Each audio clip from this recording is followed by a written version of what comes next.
Bismillahirrahmanirrahim. Assalamualaikum warahmatullahi wabarakatuh. Waalaikumsalam. Malam Bengkulu cerdas ini. Ini apa nih manggil apa nih? Manggil Adinda, Ade atau Ding? Adin dari Ding ya. Karena kita ini di Kabupaten Seluma, posisinya hari ini, berarti kita panggil Ding. Nah, untuk pemirsa, Ding itu bahasa daerahnya itu Ade. Ade ya. Ade. Jadi kita ini mencintai produk daerah. Betul. Salah satunya itu adalah bahasa daerah, budaya, wisata daerah. Kita harus bangga juga, ya kan, terhadap daerah kita ini. Salah satunya dengan bahasa. Oke, Ding. Selamat datang. Kita perlu cerdas. Kalau kemarin sekitar 2 minggu yang lalu ya, 2 minggu yang lalu kita ngobrol dengan politisi senior. Nah, hari ini politisi muda. Ya betul. Kalau junior tidak. Karena itu tengok kemarin tuh profil juga udah lama juga di salah satu partai. Iya siap. Oke. Nah, sebelum kita ngobrol panjang, Dik. Adinda tahun kelahiran tahun 95. Betul lah. Kami 95. Bisa diomongkan muda. Kalau bahasa kita muda. Ya kan? Sekitar berapa tahun sih? 28 ya. 28. Umur 28 tahun sudah berpolitik. Betul. Ya sudah berpolitik. Karena anak muda ini kadang tuh ngambil sikapnya itu ada yang mau aja ke dunia swasta. Betul. Ya kan? Bekerja di lembaga-lembaga profesional. Betul. Lembaga-lembaga katakanlah penyelenggara. Betul. Ya kan? Birokrat atau ASN. Ya kan? Mengapa sikap Adinda ngambil di partai politik? Oke. Jadi sebenarnya kenapa kami terjun ke politik? Karena kami paham sebelumnya kami ini kan sarjana hukum. Jadi kami itu dalam kuliah terus membahas hukum. Nah, suatu ketika dapat hidayah, ibarat kata itu kan dapat hidayah. Ternyata hukum ini adalah produk politik. Nah, gitu. Jadi hukum ini adalah produk politik. Karena politik inilah kepala daripada perubahan tadi. Turunnya ada hukum, kebijakan, dan lain-lain. Jadi kami memberanikan diri untuk merubah suatu daerah atau memberikan aspirasi dari rakyat ke pemerintah dan merubah alur lebih baik lagi, itu harus terjun ke politik. Mau tidak mau harus ke politik. Harus terjun ke politik. Ya. Kalau kata Sohogi itu kan, kalau tidak bisa lagi ini harus terjun benar. Jadi, apa ke bahasa dosen kita, apa bahasa-bahasanya? Bahasa-bahasanya. Jadi kalau memang ada cita-cita yang berkata berbuat baik kepada Kabupaten Seluma, ya jalan politik. Menurut saya, itu harus jalan politik. Salah satu jalannya adalah politik. Jalan politik. Ya, oke. Berarti itu ya, salah satunya tadi, karena apa tadi? Karena tadi itu salah satu produk hukum tadi adalah turunannya dengan melalui politik. Ya. Ketika kita bicara soal politik, saya kan banyak juga nih, ya teman-teman yang terjun di dunia politik. Ya, kan? Ada masih dalam partai A, kuning, hijau, putih. Ya. Saya tanya ini kan. Nah, Adinda, kenapa Adinda masih dalam dunia politik? Jawabannya, akulah jadi pengurus partai. Kira-kira. Nah, ketika Adinda sudah mencetuskan soal partai politik ini, sudah terjun di dalam dunia politik hari ini, targetnya apa? Kalau untuk saat ini, kami targetnya adalah DPRD Kabupaten Seluma. Ya, karena kenapa kami mau DPRD Kabupaten Seluma? Karena negara kita ini kan ada threshold 3. Ya, eksekutif, legislatif, dan yudikatif. Eksekutif itu adalah eksekutor. Ya, eksekutor ya. Nah, sedangkan legislatif itu adalah budgeting, pengawasan, dan legislasi atau pembuatan undang-undang. Sedangkan yudikatif dia penegakan hukum. Ya. Nah, kenapa kami masuk ke 2024 ini ke legislatif? Kamu kan balik lagi tadi kan? Kami kan anak hukum. Ya. Nah, jadi yang membuat hukum itu Membuat kan aturan itu tadi. Jadi kami ingin juga belajar saat DPR itu membuat perda. Ya. Dan mencoba untuk aspirasi rakyat itu kita naikkan. Begitulah. Artinya memang kita hari ini memang benar-benar memberikan edukasi, Betul. terhadap masyarakat untuk ingin kecerdasan politik itu tadi. Betul. Ya kan? Di dalam dunia politik ini sikut kiri, sikut kanan, Ya. kepentingan A, kepentingan D, ya kan? Sedangkan Adinda masih sangat muda Betul. dunia politik hari ini. Ya. Gimana nantinya akan mengantisipasi itu? apakah takut nanti kan atau seperti apa nanti kan? Betul. Jadi kan sebenarnya kan kalau kita bicara tentang itu, kita bicara tentang ideologi.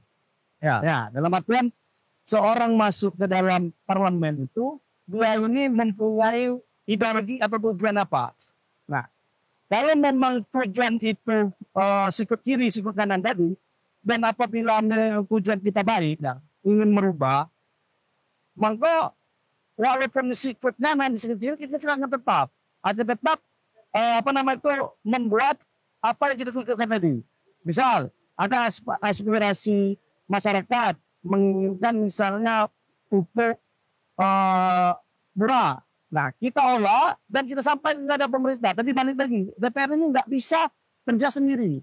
Ya, nah seandainya tujuan kita ini tadi baik, disikut kanan, disikut kiri, nggak masalah. Yang penting mungkin terjadi. Dan rakyat ada di belakang kita. Harus ada dengan kita. Ya, jadi dalam artian berani terhadap lawan dalam artian lawan yang ingin Menentukan tujuan kita ini tadi. no problem lah ya. Ya betul. Soal urusannya, Ya betul. no problem. Ya. Yang penting niat kita sebagai politisi memang benar-benar Betul untuk rakyat. Betul. Aku setuju itu. Walaupun kan sebenarnya politisi lain mungkin untuk rakyat juga. Untuk rakyat Ya, juga. tapi kan kita berbeda pandangan di sana. Pandangan boleh berbeda, yang penting Tujuan sama. harus sama. Betul. Dan nantinya eksekutif dengan legislatif tentunya bersinergi. Ya, harus bersama. Harus bersama. Harus bersama. Karena ini adalah untuk kepentingan rakyat semua, kepentingan rakyat semua, ya kan seperti itu. Bukan kepentingan nanti kan ketika di DPR bukan lagi kepentingan atas nama partai kan? Ya, betul. Sudah atas nama rakyat. Betul. Nah hari ini Adinda soal ekonomi ini Dik. Betul. Nah, kira-kira nanti bagaimana nanti ketika Anda di DPR nanti untuk meningkatkan taraf ekonominya seperti apa nanti? Betul. Nah, kalau kita bicara tentang ekonomi ya, ekonomi ini kita lepas dari tenaga kerja dan pengangguran. Dan usaha. Begitu kan? Nah, angka pengangguran di seluruh masa ini, angka pengangguran tertutup dalam artian sebenarnya mereka bisa bekerja tapi tidak dapat. Gitu ya. Angka pengangguran di seluruh ini tinggi. Penganggurannya tinggi. Ya. Nah, saya sebagai DPR, kalau diamanatkan oleh rakyat akan mendorong kepada Pak Eksekutif itu untuk membuka lapangan pekerjaan yang lebih besar. Kita sebut saja misalnya ada pabrik di Seluma, pabrik sawit. Nah di Mekomuko misalnya lebih banyak. Tapi agak miris kita. Misalnya di Mekomuko itu harganya 3.000, di Seluma kadang masih 2.700. Nah, diskusi sama kawan di Mekomuko kan, kok bisa? Beda. Ternyata di sana Ada pabrik. pabriknya lebih banyak daripada di Seluma. Nah, gitu. Nah, jadi kita mau berkolaborasi dengan pemerintah bahwa lapangan pekerjaan itu harus dibuka, investor harus datang. Nah, tapi ingat investor ini harus mempunyai daya sayang atau kasih sayang terhadap alam. Jangan kalau kita bawa investor tiba-tiba perusahaan kan. Ya gimana ini? Karena bagaimanapun semua ini dulu ya bendungan, benar. Ya, jadi Makanya ada kabupaten. betul. Air bendungannya. Bendungan. Ya. Bagaimanapun semua dulu pangan. Berarti investor jangan sampai nanti kita kesusahan pangan, kesusahan air. Boleh mereka masuk, tapi dengan izin-izin alamnya yang bagus. Ya. Siupnya semuanya harus ada. GU dan lain-lain AMDAL. Amdal gitu. Intinya ketika investor masuk di Kabupaten Seluma, nantinya justru dia harus sayang terhadap alam dan Alam di rumah itu sendiri. Nah, ketika pabrik berdiri dan lapangan pekerjaan berdiri di Kabupaten Seluma, ya, tentunya angka pengangguran itu turun. itu memang. Ekonomi akan tajam. Ya, di situlah juga fungsi DPR adalah pengawasan tadi. Ya. Gitu. Jadi kita akan cendelen terus sama eksekutif. Ya. Nah, ini hari inilah yang politisi muda yang berpikir inovasi. Karena kita tuh harus berpikir dan berkelanjutan. Karena bagaimanapun Seluma ini bukan milik kita, bukan milik aku, bukan milik Dang. Tapi Seluma ini adalah titipan anak cucu kita. Saat kita ditagih nanti cucu kita, Mbak, kok Seluma ini hancur di kamu, kan? Sementara kami nitipkan Seluma ini kamu. Jadi beban kita Nah, itu jadi kalau pola pikir politisi itu harus bahwa sebenarnya bumi ini adalah titipan dari cucu kita, bukan milik kita. Berarti cucu kita menitip kepada kita. Berarti harus kita sadar. Jadi harus mengimbangkan antara ekonomi dan alam. Tidak boleh itu. Salah satu menghancurkan tidak boleh. Kamu lah, ketika kita bicara alam yang nanti akan dititipkan untuk generasi anak cucu. Jangan-jangan anak cucu kita pula dapat cara lagi makin terus. Betul. Kan mana tinggal cerita lah. Kilo dik. Kamu, saya namanya ikan semua. Ikan semua. Ayo, Tapi tinggal cerita lah. tinggal cerita. Walaupun ini kan ngambil dari hutan. Ekonomi dan alam harus bergandengan. Setuju. Sepakat. Oke. Nah, satu lagi. Ketika kita tadi soal ekonomi, kita bicara soal lumbung pangan. Karena sempat disinggung. Betul, lumbung pangan. Bahwa Seluma di tahun 2000 ke bawah, Seluma ini salah satu lumbung pangan. Betul. Untuk beras lah ya. Salah satunya, kan? Beras provinsi ya. Ke provinsi Ya. sebagai lumbungnya di sini. Nah hari ini justru kurang kita dengar. Katakanlah ada beras Seluma. Itu yang kurang kita dengar. Betul. Kendalanya apakah karena perairan, apakah karena pupuk atau apa? Seperti apa ini? Kalau kami ngobrol sama teman-teman ya, itu sebenarnya yang paling utama itu alih fungsi lahan. Ya, alih fungsi lahan dari sawah kemana gitu ya. Nah, tapi sebenarnya yang paling penting juga itu air. Ya, mohon maaf ini, 2000 COVID, itu waktu COVID itu 2022 ya. Itu di Semayat, desa saya itu, sempat ayah saya itu bilang, susah dengan cari air. Sampai pernah kekeringan. Berarti kan air yang kita perlukan itu. Karena air ini adalah kehidupan kita. Ya, sumber kehidupan. Sumber kehidupan kita. Nah, jadi yang baik kita lakukan sebenarnya adalah tidak muluk-muluk dulu. Menanam pohon. Menanam pohon. Karena kalau kita mau ada fungsi lagi saya atau ada fungsi lagi penghijauan itu susah dalam artian 3 tahun 4 tahun itu hampir mustahil dilakukan. Yang kita lakukan adalah untuk 10-20 tahun ke depan. Ya. Jadi kita menanam pohon gitu ya. Nah saya pun akan membuat komunitas itu komunitas penghijauan Seluma. Wah, jadi bagaimana kita mengajak anak muda Seluma ini untuk menanam pohon dulu. Ya. Ya. Jadi dari kecintaan pohon itu tadi, baru kita akan mengembangkan ternyata padi itu penting. Ternyata begini dan begitu. Ternyata semangka itu bisa tenang. Semangka itu enak. Enak kata kan kita mulai pelan. Karena kalau kita 5 tahun dalam 5 tahun kita pasti nggak bisa. Ya. Artinya memang harus ditanam dari sekarang. Dari sekarang. Ya. Saya ingat cerita apa namanya itu mungkin sudah pernah masuk diundang di Deddy Corbuzier, TV, Trans dan lain-lain. Di daerah Jawa itu lahannya kering. Oke. Oh ya. Itu kan lahannya kering. Kita sama-sama cerita. Lahannya kering. Terus itu ada datu-datu. Naik ke gunung, ya kan? Yang tiap hari dia bawa pohon. Betul. Dia bawa orang gila, ya kan? Dia bawa orang gila, dia bawa ini. Tapi 5 tahun, 10 tahun setelah dia menanam pohon, hutannya besar, airnya jadi banyak. Banyak betul. Dan jernih. Dan bisa mengairi ribuan hektar sawah. Betul. Dan menjadi lumbung pangan. Betul. Daerah Jawa sekarang.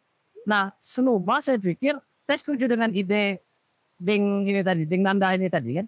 Nanti akan dibuat komunitas tadi. Betul. Ini ada komunitas penghijauan Seluma. Karena bendungan Seluma ini, kalau kemarau, hampir juga kering. Cepat kering juga. Kalau kemarau cepat kering. Cepat kering. Jadi kita itu bicara itu akar dulu. Dan langsung harus bapak misalnya lahan ini jadi sawah lagi. Kalau airnya Tidak ada. Ini dua ada. Jadi kalau politisi bicara tentang pragmatis, sangat pragmatis gitu. Boleh kita katakan, waduh, bapak ini dan paham apa jenjangnya. Karena masalah itu tuh di air dulu. Nah, yang kita selesaikan itu akar masalah. Akar masalah itu adalah salah satunya di air. Kenapa bisa kering? Ya betul. Kenapa bisa kering? Padahal kalau kita lihat mungkin curah hujan tetap sama per tahun. Benar. Tapi bisa gitu. Apa yang salah? Sekarang ini kan kondisi hari ini, panasnya Bengkulu atau Seluma hari ini mungkin segi angka 32 sampai 33. Ya betul. Beberapa tahun yang lalu juga seperti ini juga. Tapi tidak terlalu panas. Tidak terlalu panas. Panasan global. Ini. Jadi 33 terasa 38. Padahal 33. Frekuensinya kan sama. Ya. Oke, jadi pohon apa namanya itu penghijauan. Penghijauan. Kita doakan lah. Amin. Bengkulu cerdas akan siap mensupport itu. Oh, siap. Nanti akan kita nelfon. Oke. Nah, oke, kembali lagi nih. Guys, kita bahas satu-satu ini. Benar kan? Soal apa namanya itu pendidikan. Ini nih angka pendidikan. Angka pendidikan di Kabupaten Seluma dengan survei BPS itu berapa persen yang hanya batas SMA, Betul. ya kan? Dan hanya sekian persen juga yang menempuh ke kuliah, Betul. ya kan? Kalau kita lihat, bolehlah kita survei nanti di beberapa universitas yang ada di Bengkulu dan di luar, berapa sih anak muda, anak Seluma, ya kan, yang kuliah, ya kan? Betul. Padahal kata orang ini kan kuliah apa? Kuliah besar tinggi-tinggi, kan? Betul. Ya kan? Nah, kira-kira tanggapannya seperti apa? Jadi gini Dan, sebenarnya itu kan bukan masalah Seluma saja, tapi masalah nasional. Kita bicara tentang wisuda itu ya prestasinya kita bilang elit, saking kekecilnya ya. Nah di Seluma ini, kenapa angka pendidikannya terhenti di SMA, itu dan ini masalah ekonomi. Ya. Jadi dalam artian tadi, ngapain kita kuliah tinggi-tinggi, kalau jadi ibarat katanya pasar juga, jadi buruh juga, ngapain tinggi. Dan itu juga saya tidak bisa menyalahkan sepenuhnya masyarakat. Ya gitu. Karena ekonomi yang lemah itu untuk mengakses pendidikan, ya mohon maaf, kita harus jujur, itu akan lebih susah. Tadi kan solusinya untuk ekonomi kita majukan dulu di sudah. Baru nanti akan bertahap ke pendidikan. Tapi saya bukan tidak berbuat ya. Bukan Febri Nandani tidak berbuat untuk pendidikan. Saya mempunyai namanya PAUD Arsan itu di Semarang. Itu saya gratis kan, Mbak. Saya gratis kan. Karena saya ingin mendorong bahwa masyarakat di Seluma ini, terutama di desa saya Semayat, itu anak-anaknya bisa PAUD. Jadi mereka itu harus mempunyai effort atau semangat untuk sekolah. Gratis. Udah itu kan masalah baju, seragam. Boleh beli seragam bekas yang terlalu. Nggak beli, kami beli. Tapi kalau pengen juga, beli yang kakak tingkatnya, nggak masalah. Ya, tuh. Dan yang dipen di Yayasan Tamrin Bajar juga bergerak. Itu ada paket A, paket B, dan paket C. Gitu ya. Jadi ada yang putus sekolah, kami lanjutkan paket D dan paket C. Gitu. Artinya Saifu Adinda hari ini muda dan sudah berkarya. Alhamdulillah. Alhamdulillah. Ya, jadi enggak, Muda sudah berkarya. kita enggak, ibarat kata itu enggak cuma ngomong. Kita lakukan hasil nyata, walaupun kecil. Karena pada prinsipnya, dunia ini harus berubah karena ada kita, walaupun itu kecil. Setuju. Ya. Dunia ini harus berubah karena ada kita, walaupun itu kecil itu. Ya. Nah, Amin. Ya kan? Jadi kira-kira jargonnya mungkin tagline-nya Nanda muda dan berkarya. Adalah karya nyata sebenarnya. betul. Karya nyata. Ya. Karena kita itu harus berpikir bahwa sesuatu itu harus dieksekusi walaupun kecil. Karena konsep sebaik manapun konsep tetap akan menjadi konsep kalau tidak dieksekusi. Ya. Tetapi kalau konsep kita lemah tapi dieksekusi barang itu sudah jadi. Ya, bukan hanya batas teori. Bukan hanya batas teori, bukan batas wacana. Dan ini sudah dilakukan. Betul. Ya. Ya, setuju lah. Jadi Adinda ini rencananya mau nyalon. Betul, mau nyalon di dapil 1. Dapil 1. Ya, dari Partai PDIP. Ya. Dan paling mudah di partai Iya. yang untuk pencalonan. Untuk pencalonan kami paling mudah di dapil kami. Ya, di partainya. Ya. Dapil 1 ini kecamatan mana aja nih? Seluma Utara, Seluma Selatan, Seluma Timur, Seluma Barat. 5 kecamatan. Ya. Seluma Hetais ya. Ya, Seluma Kota kalau dulu namanya. Ya. Seluma Timur, Seluma Timur, Barat, Seluma Barat, Utara, Selatan. Ya. Ini kecamatan 5 kecamatan. di dapil 1. Dapil 1. Itu bicara soal profil itu. Ya. Soal kopilih. Yang aku tahu ini kan kita baru kenal. Karena di ngontak Bengkulu cerdas sebenarnya kan. Nah, untuk soal profil, ya kan? Tinggal di mana, nama orang tua, Betul. bisa disampaikan. Siap. Jadi nama kami ini Febri Nanda putra pertama. Nah, sarjana hukum, SA. Di kuliah di UNED. Di Universitas Bengkulu. angkatan tahun berapa? Angkatan 2013. Ya. Kami SD itu di Semayat. SD 2 Slebar. Kalau Kalau Bumi mungkin nggak berubah karena ada ini ya. Nah, kalau SMP kami juga di Semayadang. Dulu SMP 2 Seluma. Nah, karena kami ini dulu, ini cerita sedikit dulu ya. Juara satu terus, juara satu terus dari SD sampai SMP. Orang tua tuh ngomong, kita ada di Bengkulu. Oh, gitu ya. Jadi kami SMA pindahlah ke SMA 2 Kota Bengkulu. SMA 2 Kota Bengkulu. Lebar kan? Kalau lebar. Nah, ternyata memang kita ini pada katanya kan remaja nakal. Ternyata dari ranking 1 turun ke ranking paling terakhir, Bang. Oh, Ranking paling terakhir. Tapi itulah dahsyatnya orang tua kami ya. Itu tiap mama ngambil rapot dia tetap datang. Jadi walaupun ranking terakhir. terakhir. Jadi ayah itu Nomor 1 dari belakang. jadi ayah itu walaupun kan ranking terakhir dia tetap buat datang dan ini tak. Kalau maksudnya, anak kepidang masih itu. Tapi rasa kasih sayang dia itu terus ada. Teman-teman. Sampai aku tuh berdebat, oke lah, kita memang nakal, ibarat kata nggak belajar di SMA. Kuliah, aku harus nomor 1. Dan alhamdulillah kan, waktu kuliah, kami dapat juara 3 debat Sumatera. Juara debat Sumatera. Udah itu dapat beasiswa Jarum. Beasiswa Jarum itu cuma 4 di universitas. 4 orang, tapi salah satunya. Se-Indonesia itu yang daftar 20.000. Udah masuk cuma 522, termasuk kami. Udah itu KKN pun kami KKN kebangsaan. Kalau setelah di negara itu kan KKN itu KKN kebangsaan, KKN bersama, dan KKN biasa. Nah kami KKN kebangsaan, di mana setiap universitas mengirimkan perwakilannya kepada satu daerah. Kebetulan kami dapat waktu itu di daerah Tanjung Mekar Utara, di daerah Kepri. Wah, ada situ orangnya pagi pergi ke Singapura, petang balik. Kalau nggak kerja di sini, disitulah tantangan kami bagaimana Agustus itu harus meriah. Karena mereka ini kan, kalau Agustus kan Indonesia yang libur, Singapura nggak libur. Jadi itu yang harus tantangan kami. Dan kita di kebangsaan itu pun kami cuma dikirim satu universitas itu cuma berapa dan di fakultas cuma saya sendiri. Nah, jadi pas wisuda bisa lagi membanggakan orang tua. Jadi kita bicara tentang orang tua ini. Tapi itulah kasih sayang Anda waktu itu dia tetap datang. Artinya, anak muda Kabupaten Seluma harus juga bangga. Ada putra daerah Seluma yang punya prestasi. Alhamdulillah. Dan mudah-mudahan ini jadi motivasi juga buat Kabupaten Seluma. Oke, kalau soal profil pendidikan, ya kan?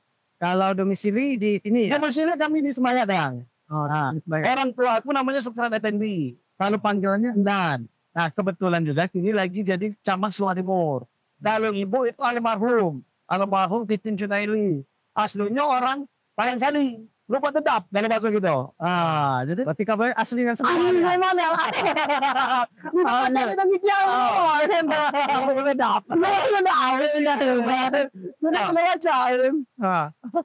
Jadi itu orang tua dan pendidikan. sekarang profesi. Nah, dari profesi kami wira swasta. Tapi gini, apa ya? Ini lucu nih kan, kita bicara tentang profesi. Jadi kamu itu punya semacam koperasi lah. Nah, kenapa saya itu terpikir koperasi? Ini balik lagi masalah di pendidikan tadi dah. Jadi satu saat kami berpikir bagaimana saya ulang bahasanya, udah itu membangun di rumah ini. Nah ini cerita nyata dan saksinya masih ada. Endra karyawan kami itu ada bapak-bapak itu mau minjam uang 1 juta. Lah aku ngomong apa Pak? Anak aku tertangkap maling di sekolah.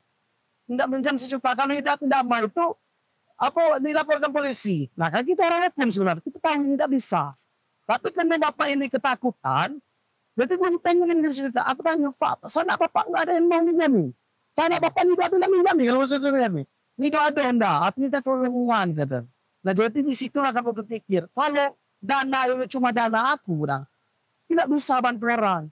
Tapi kalau dana ini dibantu sama bantu kami, bantu lagi, berputar bersama, bergotong royong, maka insya Allah kita bisa membantu. Karena gini prinsipnya, satu orang itu tidak bisa membantu orang lain. Tapi kalau nggak banyak orang itu bisa kita membantu minimal 1 orang. Di situlah akhirnya kami bikin koperasi itu modal 6 juta. modal 6 juta, tetet, alhamdulillah 3 tahun dapat pinjaman, alhamdulillah itu ternyata ada yang percaya. Banyak yang percaya itu menjamin 1 M sekolah. Pinjaman lunak. Iya, di usia kami waktu itu ini 26 tahun. Di usia kami 26 tahun. Itu bank itu terkejut. Orang-orang bank itu terkejut. Yakin ini. Siapa ada? Cina mana ini? Tidak sana kan. Tapi dia asli. Asli cuma sawah. Karena kami tadi itu membangun itu. Berarti model 6 juta. Di usia kami 26 terjadi. Ya.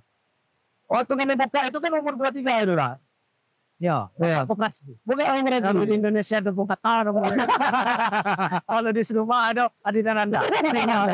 Apa koperasi? Jadi itu gitu. Ya, kita itu kan kalau kita berpikir untuk kita sendiri hilang manusianya kita dah. Saat kita berhenti memikirkan orang lain, disitulah kita harus mempertanyakan kemanusiaan kita. Dan saya juga pun mempunyai anggapan superhero atau pahlawan itu ada orang yang sedikit menderita untuk kebaikan orang lain. Wow, mantap. Ya, itulah yang disebut pahlawan. Misal, kenyamanan saya atau kenyamanan saya nanti tidur, telepon kawan, misalnya Iwan. Nah, dari mana? Ngapain? Aku lagi pecah ban. Sebenarnya kita lagi tidur, nyaman, tapi kita kurangi kenyamanan itu membantu orang lain. Di situlah saya menyebutnya pahlawan. Wow. keren. Ah, ini, jadi ini besarnya ini. Apa tadi? Jadi Menurunkan sedikit kenyamanan menurunkan orang lain, berarti nyaman. kenyamanan untuk orang lain. Iya, orang lain lebih nyaman. Dengan pahlawan. Itu yang disebut pahlawan. Oh. Ya. Jadi kita turun sedikit kenyamanan kita untuk orang lain lebih nyaman, itulah pahlawan. Betul. Mudah-mudahan ketika yang dapat di DPR nantinya kan kenyamanan ini kita dibagikan untuk rakyat. Gak ada bicara tentang itu. Kami udah komit. Jadi kami itu rencana bikin yayasan. Jadi yayasan ini adalah isinya adalah masyarakat. Jadi kan DPR itu kan punya berapa dana? Misalnya kita sebut saja dana aspirasi. Nah, dana aspirasi itu saya pengen bahwa orang di yayasan ini tadi yang isinya masyarakat kita itu bertanya mau kemana. Jadi tepat sasaran. Karena kan dana itu untuk rakyat, untuk rakyat, dari rakyat untuk rakyat. Terima kasih Ding. Ya kan sudah ngobrol di Bengkulu Cerdas. Ya kan kita berbincang-bincang di Bengkulu Cerdas. Mudah-mudahan ini bisa menjadi informasi atau bisa menjadi edukasi, motivasi juga. Ya kan khususnya untuk anak muda Kabupaten Seluma. Ternyata Kabupaten Seluma punya sosok anak muda. Ya kan yang muda, yang berpolitik dan berkarya juga. Ya kan yang sudah punya karya dan ada prestasi juga, baik itu di daerah maupun di nasional. Ya kan seperti itu. Demikian obrolan singkat kami bersama Febri Nanda. Ya kan Febri Nanda. Lebih dan kurangnya kita mohon maaf. Wassalamualaikum warahmatullahi wabarakatuh. Waalaikumsalam. Salam Bengkulu Cerdas.